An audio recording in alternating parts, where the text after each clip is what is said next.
The shuttle docked hard like it always did at Rig 7. No soft approach, no gentle clank of metal on metal. Just a heavy, grinding slam that rattled your back teeth and reminded you that the rig was old, tired, and did not care about your comfort. Cal Devereaux stepped off the ramp with a toolbox in one hand and a cup of cold coffee in the other. He looked up at the interior of the docking bay, took a slow sip, and said nothing for a long moment. Dana Lore stepped off behind him, tablet already in hand, already reading numbers.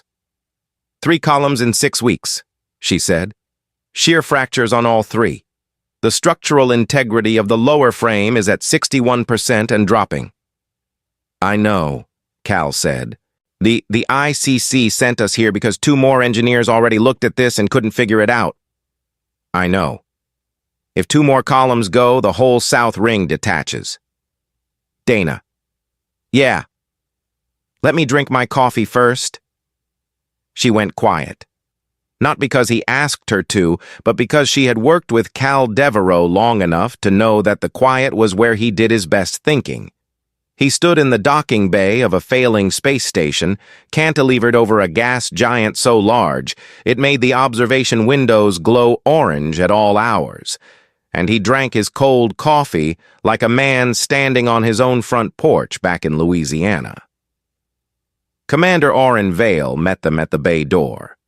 He was a big man, the kind that looked like he had been built for something difficult and had spent 30 years being used for exactly that. Now he had the handshake of someone who had long stopped being impressed by things that would reasonably impress other people. Devereaux, he said, glad you're here. Glad to be here, Commander. Cal handed him the empty coffee cup. Vale took it without blinking. You going to tell me about the structural problem, or you going to tell me about the other problem first? Vale looked at him. What other problem? The one nobody in the whole station will say out loud. A long pause. Vale had a very specific face that he made when he was deciding how much information was useful. Cal watched him make it. Dana, tablet in hand, was already writing something down. We'll do a tour of the South Ring first, Vale said. Then we'll talk. The South Ring of Rig 7 was a long, curved corridor that ran the underside of the station's main structure. It connected the mining equipment to the relay array and had been, at some point in its construction, a reasonable piece of engineering.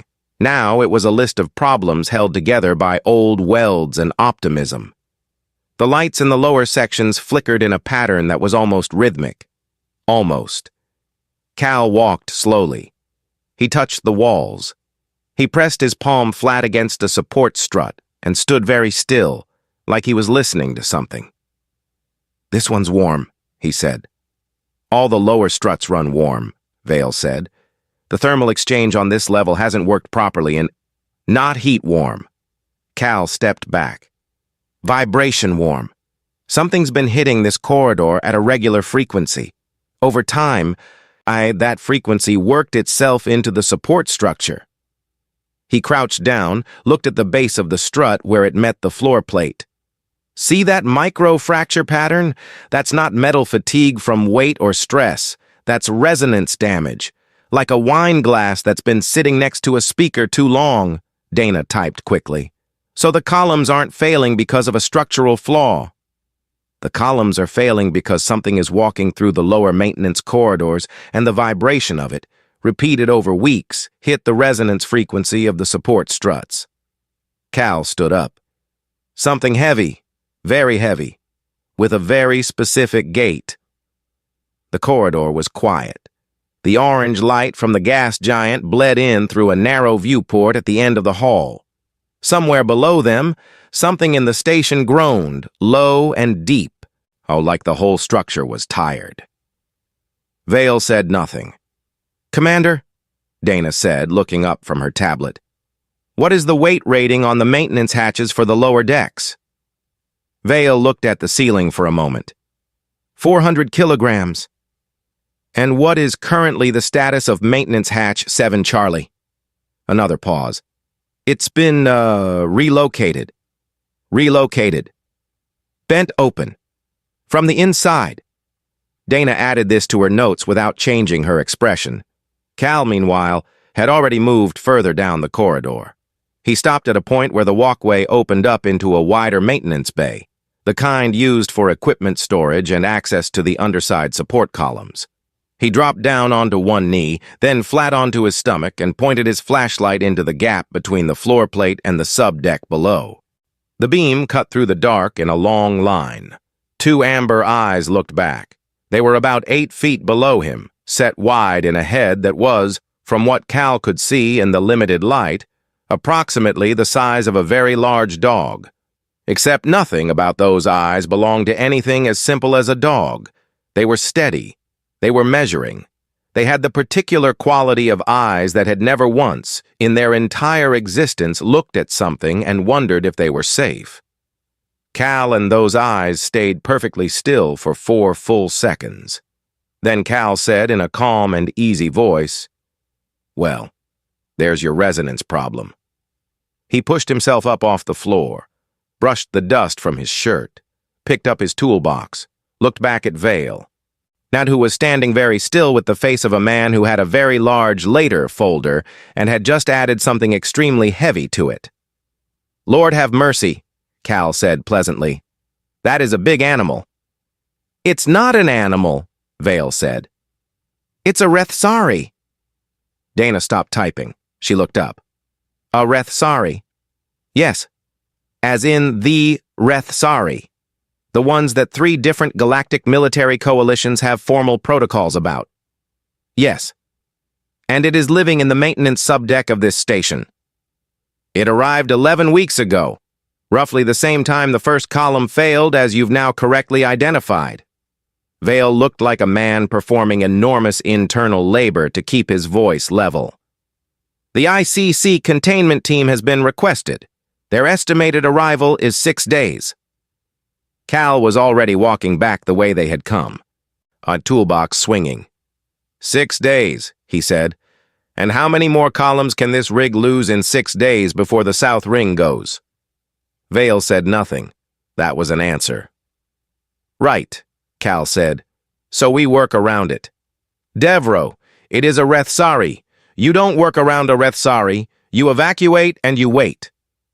"I'm not the evacuating type." Cal turned and smiled at him, easy and unhurried, the smile of a man who had spent his whole career in the places other people evacuated from. "I'm the fixing type. That's why you called me." Dana watched him go. She looked back at the dark gap in the floor. The amber eyes were gone. The corridor was empty. She added a new entry to her tally sheet. She titled it simply, "Things that should have made Cal run so far." Entry 1. Did not run. The ICC protocol on Rethsari contact was 11 pages long, and Cal had read every word of it on the shuttle ride in. It covered evacuation routes, communication blackouts, containment perimeters, and what to do if you made direct eye contact, which was, according to the protocol, a situation you should have already avoided by not being in the same room as one. It said nothing about what to do if you needed to repair the room the Rethsari was living in. Cal decided this was close enough to permission. He sent Dana to the upper decks with instructions to monitor the structural sensors and relay readings to his earpiece. She gave him a look that she had developed specifically for moments like this one. A look that had the same energy as a person watching someone walk calmly into a burning building while carrying a wrench. "I'm fine," Cal said. "You don't know that," Dana said. No," he agreed. "But I've found that saying it out loud helps." Then he picked up his toolbox and went down to the lower maintenance corridors alone. Vethkal smelled him before it saw him. It had been on this station for 11 weeks, and in that time it had mapped every smell that moved through the lower decks. Machine oil, metal dust, the particular chemical burn of the failing thermal exchangers, the fierce smell of the small, soft creatures that lived in the levels above, who had, sensibly, stopped coming down here entirely after the first 2 weeks. The new smell was different. Machine oil, yes. Metal dust, yes. Salt and something warm underneath, which was the biological signature of the soft creature called a human. But there was something else in it that Vethkal's threat assessment system kept returning to, running calculations on and failing to categorize correctly. The human did not smell like fear. This was unusual. In Vethkal's experience, which was considerable, everything that was not a Rethsari smelled like fear when it came close to one. It was a biological fact, like temperature or gravity. Prey smelled like fear. Prey ran. This was the way of things, and it had been the way of things for a very long time. Vethakal moved silently through the subdeck toward the sound of the human, which was not hard to follow because the human was making noise. A low, tuneless sound from its throat, not a distress signal, not a warning call, something else entirely, something that had no tactical value that Vethakal could identify, which meant it was some kind of involuntary behavior, like the purring sound that small earth felines made, and which Vethakal knew about only because some xenobiologist had once uploaded a file about it to a galactic database, and Vethakal, having nothing else to do on a long transit, had read it. It found the human kneeling beside an open conduit panel in the corridor junction of Subdeck 4. Vethakal drew itself up to its full height, 8 feet and 3 inches of Rethsari, built like a wall that had decided to become a predator. It let out the chest rumble, the low, bone-deep vibration that it used to signal territorial claim. The sound that had made 6 species military forces collectively update their field manuals. The human looked up from the conduit. It looked at Vethkal the way a person looks at something mildly interesting they have spotted on a walk. No freeze, no flinch. No scrambling backward or making the high distress sounds that humans typically made in threat situations. The human said, "Lord have mercy, you are large." And then it looked back at the conduit. Vethakal stood very still. It ran the threat assessment again. Prey category: small, soft, no natural weapons, no armor. Response to apex predator display: none registered. Biological fear indicators: absent. The calculation came back with an error code it had never seen before. It ran it a 3rd time. Same result. The human reached into its toolbox. Vethkal tensed, every muscle reading the movement as potential weapon reach. But the human pulled out a 2nd wrench and set it on the floor, not throwing it, not holding it up, just placing it quietly in the space between them, like a marker. Or a gift. Vethkal looked at the wrench. Then at the human, then at the wrench again. It did not cross the wrench. It was not clear why. Vethkal did not have a word for boundary as a concept separate from territory. But something in the precision of that gesture, the deliberate placement, the unhurried hand, the complete absence of challenge in it, stopped it the same way a wall stops forward motion. Not because the wall is threatening, simply because it is there and was clearly meant to be. Cal worked.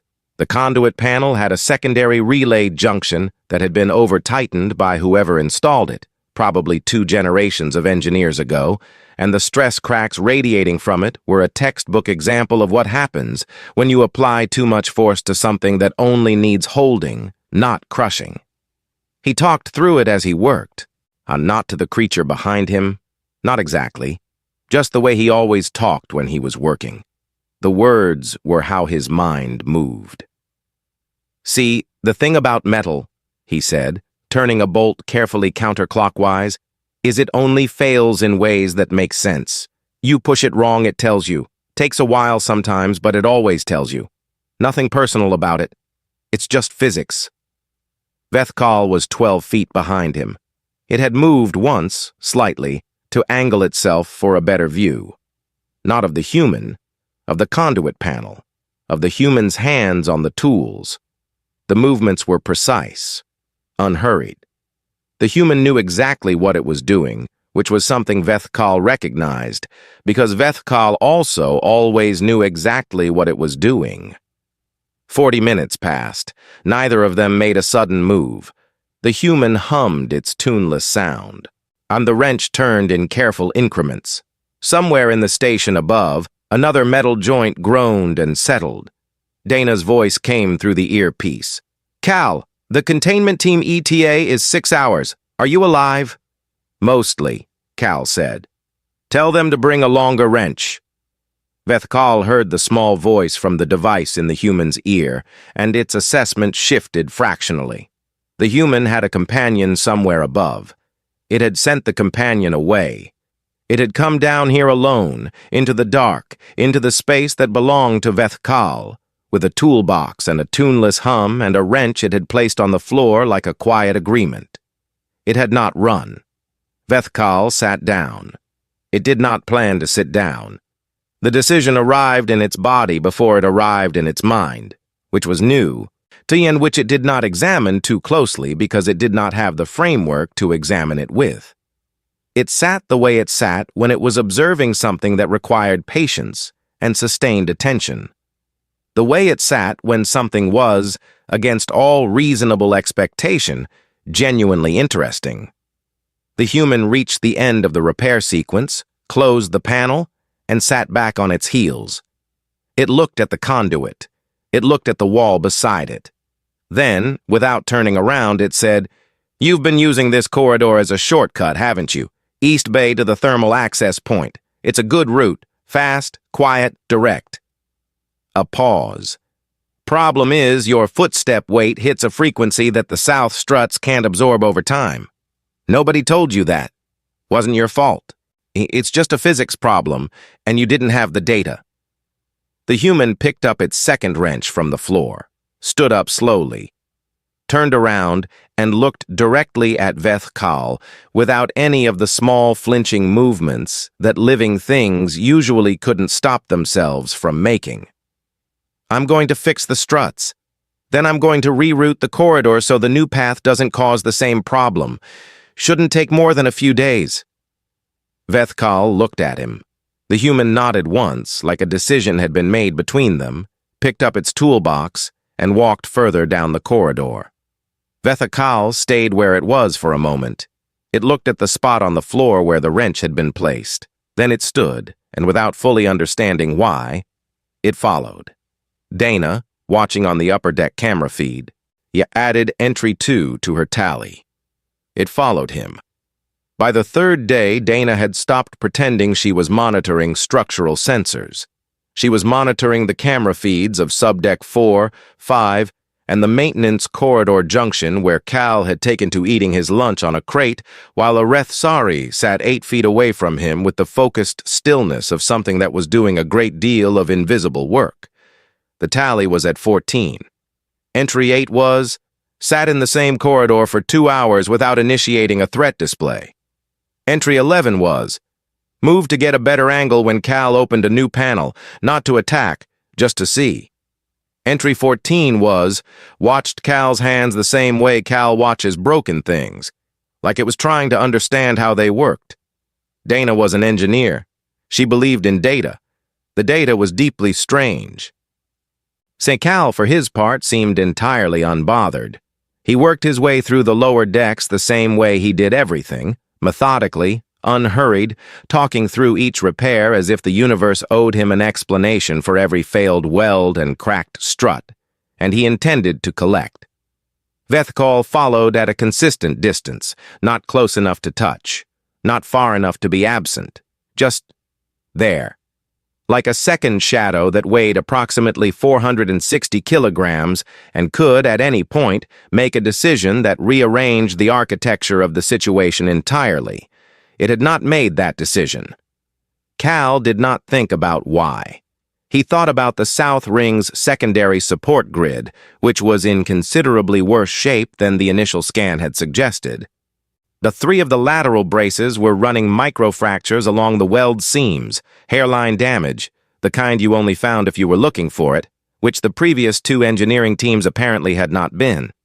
He cleaned each one with a degreaser rag, applied the bonding compound in careful layers, and held each brace steady with both hands while the compound set, which required staying very still for intervals of about 4 minutes at a time.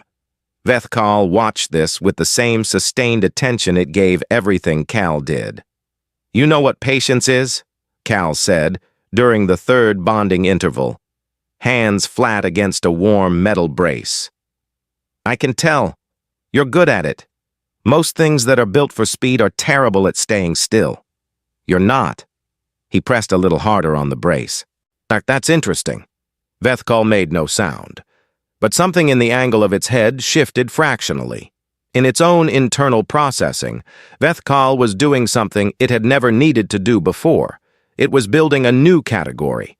The Rethsari threat assessment system had 3 foundational categories that had served the species without amendment since before recorded galactic history. Prey, which was everything smaller and slower and softer. Rival, which was anything Rethsari or close enough to require territorial engagement. And irrelevant, which was everything else. The background noise of the galaxy, the stations and ships and species that posed no challenge and required no attention. Cal did not fit prey. Vethkal had established this with certainty on the first day. None the human was small and soft and had no natural weapons. It was by every physical metric prey, and yet its behavior was so comprehensively wrong for the category that placing it there felt like a structural error, like fitting a load-bearing beam into a decorative slot. It did not fit rival. It had no territorial claim, no physical challenge, no attempt to establish dominance. It was not irrelevant. Vethkal could not make it irrelevant. It had tried, in the first hours, to treat the human as background noise. The human had placed a wrench on the floor and talked to a conduit panel, and the irrelevant classification had simply refused to hold. So Vethkal was building something new. It had no word for it yet. The closest Rethsari concept it could locate was a very old term, archaic, the kind of word that showed up in deep history texts and was used to describe geographic features, rivers, fault lines, weather systems.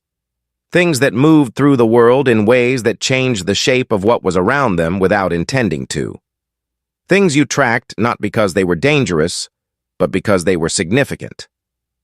On the morning of the 4th day, Dana came down. She had supplies to deliver, a new thermal probe and 2 replacement relay boards that had been requested via the station's internal system. Cal had put in the request. The supplies were in the lower depot, which was on Subdeck 5. She had taken the long route 3 times before deciding the long route was adding 40 minutes to every supply run, and she was an engineer, and she did not have time for 40 minutes of extra corridor. She came down the main access shaft, turned the corner into the Subdeck 5 junction, and walked directly into the space between Cal's work area and Vethkal. She stopped. Vethkal was 6 feet to her left, sitting in the way it had taken to sitting when Cal was working. Weight back, fully upright, head angled slightly. It was larger than anything Dana had been in a room with, larger than some vehicles she had ridden in. The amber eyes moved to her with the smooth, frictionless precision of something that had already assessed her before she finished turning the corner. The scream that tried to leave Dana's body was enormous. She did not let it out. She locked it somewhere deep in her chest, where it turned into a very controlled exhale and a grip on her tablet that left small white marks on her fingers. She did not run. Well, she was not sure her legs were currently taking requests, but she did not run. She looked across the corridor to Cal. Cal looked back at her with the expression of a man who had entirely forgotten that the situation might require a warning. "Dana," he said, "you bring the thermal probe?" "Yes," she said. Her voice came out flat and very even, which was, she felt, an extraordinary personal achievement. "Good. Set it down by the panel. I'll be with you in a minute." She looked at Vethkal. Vethkal looked at her. Then it looked at Cal. Then, with a movement that was deliberate enough to be clearly intentional, it looked back at Dana and sat down. Fully. Weight settled. Posture neutral. Dana set the thermal probe down by the panel. She stood very still for a moment. Then she pulled out her tablet and opened the tally. In entry 15, sat down in the presence of a second human without a threat display. Cal, she said, her voice still admirably flat, I am adding this to the tally. How many are we at? Cal asked, not looking up. 15. What's 15? Sat down near me unprompted. Vethkal watched this exchange with the attentiveness it gave all of Cal's interactions. Total, sustained, and processing everything at a level that had nothing to do with threat assessment anymore, and everything to do with the category it was still building. Cal finished the third bonding interval. He stepped back, checked the weld line, and said to the brace, with considerable satisfaction, There you go. Then the crack came. Not loud, not dramatic. A single sharp sound from the far end of the corridor, like a knuckle being popped, and then the deep groan of a strut giving way under weight it was no longer built to hold. The secondary crossbeam on the south wall dropped, not all the way, not catastrophically, but enough. It came down at an angle and caught Cal's left arm between the beam and the wall junction, pinning it flat against the metal. Dana was moving before the sound finished. Cal was already still, not because he was unconscious, because Cal Devereaux's first response to a problem was always to stop moving and assess it. His arm was pinned from the elbow down. The beam was resting on the wall bracket, not his arm directly, but the bracket was pressing into the wall tight against his forearm, not crushing, but solid, not going anywhere without help. He reached down with his free hand, pulled out his secondary wrench, and looked at the bracket angle. Okay, he said to nobody in particular. That's a thing. Dana reached him. She grabbed the beam edge with both hands and pulled. It did not move. The beam was approximately 300 kilograms of station infrastructure, and Dana was strong, but she was not 300 kilograms of strong. Vethkal, 12 feet away, had not moved. Its entire system was doing something it had never done before. Every calculation it ran came back to the same point. The human who did not run. The human who placed a wrench on the floor. The human who talked to broken things like they were worth talking to. The human was pinned under a beam, and its companion could not move it. And the only thing in the corridor with the strength to change this situation was Vethkal. It stood up. It walked forward. Not the way it walked toward prey. Something else. Careful in a way it had never been careful before, because careless here meant damage. And damage was not acceptable, and the fact that damage was not acceptable was itself information about what category it had finally, irrevocably, finished building. Dana stepped back. Not far, just enough. Vethkal placed its hands, its enormous, blade-clawed hands, on the crossbeam, and it lifted. The beam moved like it weighed nothing. That was not accurate. It weighed approximately 280 kilograms of station infrastructure. But Vethkal lifted it with the kind of steady, measured force that made it look effortless, the same way a river looks effortless when it moves something very large downstream. There was no grunt of effort, no dramatic heave, just a smooth, controlled lift. And then the beam swung up and away from Cal's arm and came to rest against the wall above the bracket. Vethkal held it there. Cal pulled his arm free. He rotated his wrist, checked each finger, pressed his thumb into the muscle of his forearm, working down toward the elbow, reading his own damage the same way he read damage in metal, systematically, without rushing to a conclusion. Bruised, not broken. The blood flow was fine. He'd had worse from a falling shelf unit in his second year on the job. He looked up at Vethkal. Vethkal lowered the beam to the floor carefully, setting it down in a controlled way that prevented any secondary impact vibration. Then it straightened and looked back at Cal. The amber eyes were doing something that Dana, watching from 2 meters away with her tablet pressed to her chest, could not name. They were not the eyes of a predator sizing up prey. They were not the eyes of something waiting for a next move. They were the eyes of something that had just done a thing and was waiting, very still, to see if the thing had been the right thing. "Thank you," Cal said. Just those 2 words. Plain and direct, the same tone he used for everything. Vethkal did not move, but something in it settled. Not visibly, not in any way that Dana could have pointed to, just a quality of stillness that was different from the stillness before. Less waiting, more arrived. "I'm adding this to the tally," Dana said. Her voice was very controlled. "What number are we at?" Cal asked. He was sitting on the floor now, back against the wall, cradling his arm loosely. 20, she said. "What's 20? It was careful." Cal looked at Vethkal. The Vethkal looked at Cal. "Yeah," Cal said. "It was." He sat there for a while. Dana stayed close. She wanted to pull him up, get him to the medical bay, run a proper scan on the arm because she was a person who responded to close calls by converting them into action items. But she could see from the way Cal was sitting that he wasn't ready to move yet, and she had learned, over 2 years of field work, that pushing Cal before he was ready produced nothing useful. So she waited. Cal looked at the fallen beam. He looked at the bracket it had come loose from. He ran his eyes along the line of the wall to where the support structure met the main frame, tracing the geometry of it, the load path, the place where the failure had started. And then he said very quietly, "The station's going to be all right. The math works out now." He said it to the wall, or to the beam, or to the station itself, which had been groaning and failing around them for 4 days, and which Cal had been, piece by piece, putting back together. The South Ring columns were reinforced.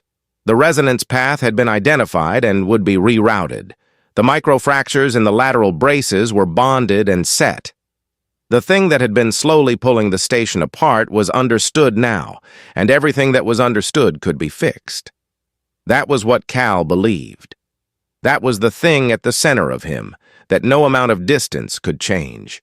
Not the posting to a station at the edge of nowhere, not the cold coffee and the empty docking bays and the deliberate choosing of places that were too broken to leave room for anything else.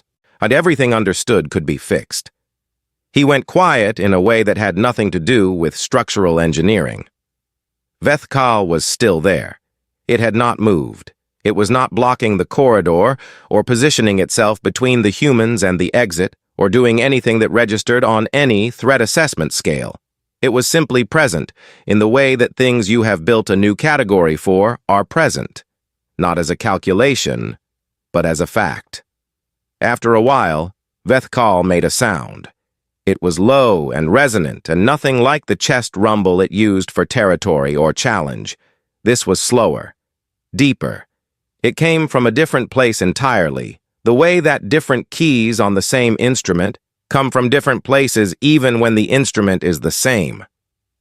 Dana looked up from her tablet. Cal turned his head. The sound sat in the air between them for a moment, and then it was gone. Dana looked at Cal. Cal looked at Vethkal. He didn't say anything, just nodded once. Slow, the way you acknowledge something that didn't need expanding on. "Cal," Dana said after a moment. "Yeah." "I'm serious about the medical bay." "I know." "Your arm needs a proper scan." "I know."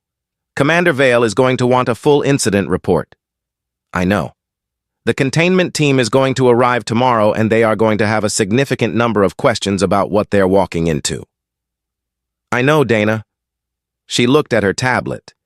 She looked at Vethkal, who was watching both of them with that total, unhurried attention. She looked at the fallen beam on the floor. "What do I write in the incident report for this part?" she said. Cal thought about it. "Write that a structural hazard was neutralized by an on-site resource." Dana looked at him for a long moment.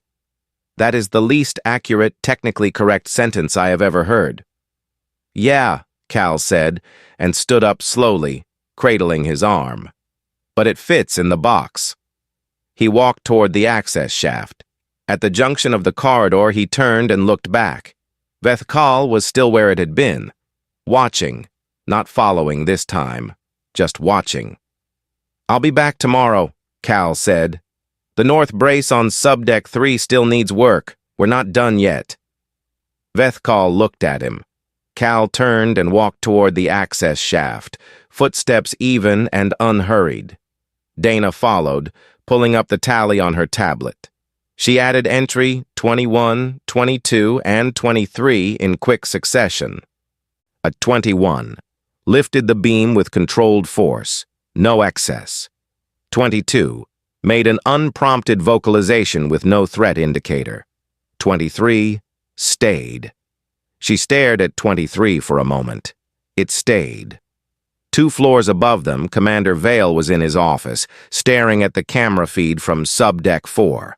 He had watched the whole sequence, the beam, the lift, the sitting, the sound. He had the expression of a man whose later folder had just informed him that it was no longer accepting new items, and he was going to have to deal with all of it right now. He opened a channel to ICC command. "This is Rig 7, he said. "I need to amend the containment team request. Specifically, I need someone to tell me what the Rethsari word is for a sound that is apparently not a threat display and is instead something else entirely." "Oh, and before you ask, no, I don't know what to file this under either." On Subdeck 4, in the empty corridor, the orange light from the gas giant below came through the narrow viewport and lay in a long, warm stripe across the floor. Vethkal stood in it for a while after the humans were gone. It thought about the category it had built, the new architecture of it, the way it held the weight of what Caldeveро was without bending, the word it had used, the sound it had made. It did not say it again. It did not need to. It was already true. The containment team arrived on a Tuesday. There were 6 of them, equipped with the full ICC field kit for Rethsari contact situations. Long-range sedation units, resonance dampeners, perimeter anchors, and a containment protocol manual that ran to 230 pages and had been updated 4 times in the last decade, mostly because the species it covered kept doing things the previous edition hadn't accounted for. Their team lead was a woman named Petra Cole, and she had handled 3 Rethsari contact situations in her career, which made her arguably the most experienced person in the galaxy for the job, a distinction she had never once found comforting. She stepped off the shuttle, reviewed the briefing on her tablet, looked at Commander Vale, and said, "Where is it?" "Subdeck 4, Vale said. "Junction corridor, access bay 7. "Has it moved since the last report?" Vale had a specific expression for this kind of question. It was the expression of a man who had run out of ways to frame information before the information arrived. "It moves," he said, "but it comes back." Petra Cole looked at him. "It comes back. To the corridor." "Yes. Rethsari don't come back to places. They move through. They don't return." "I know. Is there something in the corridor that is drawing it back?" "Our engineer is there." Vale paused. "He's finishing the north brace repair." Petra Cole closed her tablet. "Your engineer is still working in an active Rethsari contact zone. He has been working in the contact zone for 5 days. And he is alive." "Very much so. But he filed a 7-page structural report this morning and asked for a specific grade of bonding compound that we had to source from the supply depot on level 3. Petra Cole looked at the corridor ahead of them for a long moment. Then she opened a channel to her team. "Hold position at the bay door," she said. "I'm going to take a look first." She went down alone. She found Cal on his back under the north brace, working with a small precision torch on the weld seam. Vethkal was at the far end of the corridor, sitting in the stripe of orange light that came through the viewport, watching. Petra Cole stopped at the junction and looked at the scene for what felt like a long time but was probably 12 seconds. "Devereaux?" she said. "Yep," Cal said from under the brace. "Petra Cole, ICC containment." "Figured. You bring a longer wrench?" She looked at the Rethsari at the end of the corridor. Vethkal looked back at her. It was still. It was making no display. Its eyes tracked her with the automatic precision of a thing that assessed everything that entered its space, but nothing in its body language was building toward action. "It's not displaying," Petra said, more to herself than to Cal. "No," Cal said. "It hasn't for a few days now." "Rethsari display on contact. It's reflexive. It's biological. I know what the protocol says. Cal slid out from under the brace, stood up, and looked at her. He had a bruise running from his left elbow to mid-forearm that had gone the deep yellow-green of something healing well. The protocol was written by people who hadn't spent time with one. Petra Cole looked at him. And then she looked at Veth Kal again. Then she did something that was not in the protocol manual. She took 3 slow steps toward the center of the corridor, not toward the Rethsari, just into the open space, and stood still. Veth Kal watched her. It did not move. It did not display. After a moment, it looked back at Cal, which was, Petra Cole would later write in her report, the behavioral equivalent of losing an argument with a filing cabinet. The repairs were finished by afternoon. Cal made one final walk of the south ring, checking each column, pressing his palm to each strut, doing the last assessment the way he always did. Slowly, with his hands, reading the station through contact. It was solid. It was going to hold. The math worked. Dana followed him with her tablet, closing items off the repair checklist one by one, which was the closest she came to visible satisfaction. When the last item closed, she let out a breath that she had probably been holding since they docked. South ring is stable, she said. North brace is set. Resonance path is rerouted. The lower corridor load tolerance is now recalculated with the new traffic pattern. She looked at Cal. We're done. We're done, he agreed. The ICC containment team, after extensive consultation with Val and 3 follow-up calls to ICC command, made the formal determination that Rethsari specimen Veth Kal was neither contained nor requiring containment in any traditionally applicable sense, and that the appropriate action was to document the situation thoroughly and go home. Petra Cole's incident report was 43 pages long and would later be cited in academic papers under the heading The Devereaux Contact Event by 3 separate xenobiology institutions. She submitted it with a cover note that said simply, "We don't have the right forms for this. We need new forms." Dana's tally, submitted as a field appendix to the engineering report, was 26 pages. Her cover note said, "I am an engineer, not a behaviorist. I just wrote down what happened. What happened was Cal." The morning of departure, Cal came down to subdeck 4 one more time. His bag was packed. The shuttle was warm and waiting at the docking bay. The station behind him was solid in a way it hadn't been in weeks. The right kind of quiet. The kind that meant things were holding rather than about to fail. He stood in the corridor junction with his toolbox in his hand for a moment, just reading the stillness of it, the way you read a finished thing and let yourself know it's finished. Veth Kal was at the end of the corridor, not blocking, not positioned for anything, just there, in the orange light, the way it had been every morning for 5 days, as though the corridor had been its choice and not its transit route for longer than that. Cal looked at it for a while. "I'll be back in 4 months, he said. "The South Ring secondary inspection is scheduled, and the column 3 bracket still runs a little warm. I want to check the bonding compound in a full thermal cycle." He paused. "So I'll be back." He said it like a fact and like a question at the same time, the way people say things they want to be true. Veth Kal looked at him, and then it blinked, slow, deliberate, full, close, and open, the unhurried kind. Cal had read enough xenobiology to know what that meant in felinoid species across 6 different galactic branches. It meant, I see you. Not as a threat, not as prey, not as a problem, just you. Seen. Cal picked up his bag. "All right then," he said. He walked to the access shaft. At the first turn, he looked back once. Veth Kal was still in the corridor. It had not moved. The shuttle departed clean and quiet, leaving Rig 7 behind in the orange glow of the gas giant below. Dana sat beside Cal with her tablet on her knee. She wasn't working.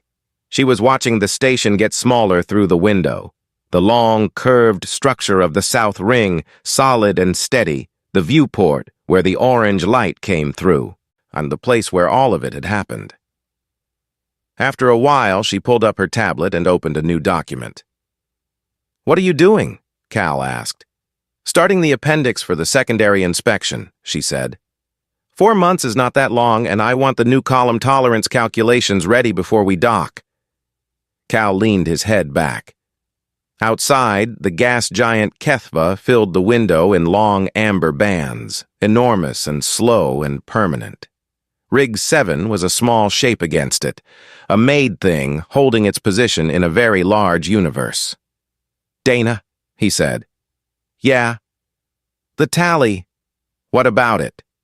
What did you put for the last entry, the final one?" She looked at her tablet. 26, she said. "It was still there when we left." Cal was quiet for a moment. "That's a good last entry." Dana looked back at the window, and the station was barely visible now, just a line of light against the deep. "Yeah," she said. "It really is." 4 months later, in Corridor 7 of Rig 7's Subdeck 4, a junior maintenance worker on their first posting to the station found something scratched into the wall beside the viewport. The marks were deep and clean, cut with something very sharp in a pattern that no human hand had made. They took a photograph and sent it to the station xenolinguist for translation. The xenolinguist sat with it for 3 days before she had an answer, and even then she qualified it heavily in her response. The script was Old Rethsari, archaic, the kind found in deep history records that most xenolinguists only encountered in academic contexts. The translation was imperfect. The concept didn't map cleanly into any human language. The closest she could get was this: the being that did not flinch, and so taught me I had something left to learn. The maintenance worker's photo was shared to the station internal board. Somebody printed it out and put it on the wall of the common room. Nobody took it down. 4 days after that, the docking bay alarm signaled an incoming shuttle. Cal Devereaux stepped off the ramp with a toolbox in one hand and a cup of cold coffee in the other. He looked up at the station, took a sip. "Lord have mercy," he said, and he was smiling. "It is good to be back."